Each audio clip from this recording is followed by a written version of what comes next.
Good morning. Welcome back to the Retirement Report. I'm Hank Parrott, your host.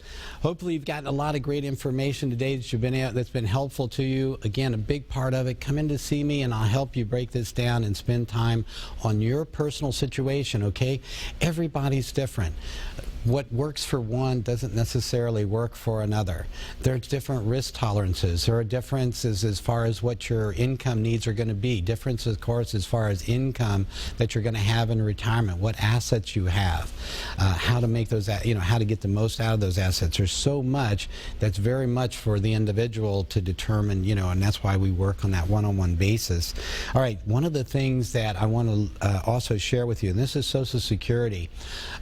We think in terms, a lot of times we're thinking, oh, well, when I retire, I'm going to have Social Security, I'm going to have Medicare, and, things are going to be a lot easier. And unfortunately, that's not really the case. In fact, if you look at Social Security, no one gets rich on Social Security. Let's look at this next bar graph as an example.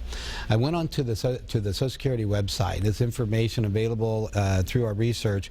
And one of the things that we find is that for the average Social Security, let's go ahead and get that slide up for the bar graph on Social Security. All right, this shows the average Social Security. To the far right, the average Social Security recipient at age 66 is getting only $1,341 a month. The highest Social Security payout right now at 66, and this is probably somebody that's been making almost six figures, let's say, throughout their working life, is around $2,639 a month. That's not going to go very far in terms of replacing your income. How are you going to make up the difference, okay? So one of the ways to do that, of course, is through planning. It's saving, it's investing, all right? It's understanding how to get the most, how to invest for success in retirement. It's so important that you understand how your investments work, all right? Not just taking on the surface, oh, here's a good fund or there's a good fund. Know what's in your portfolio because it'll help you then recognize what may be coming, all right? Hope this has been a big help for you. We're going to pick up from here next week, so join us here. We'll be back next week on the Retirement Report.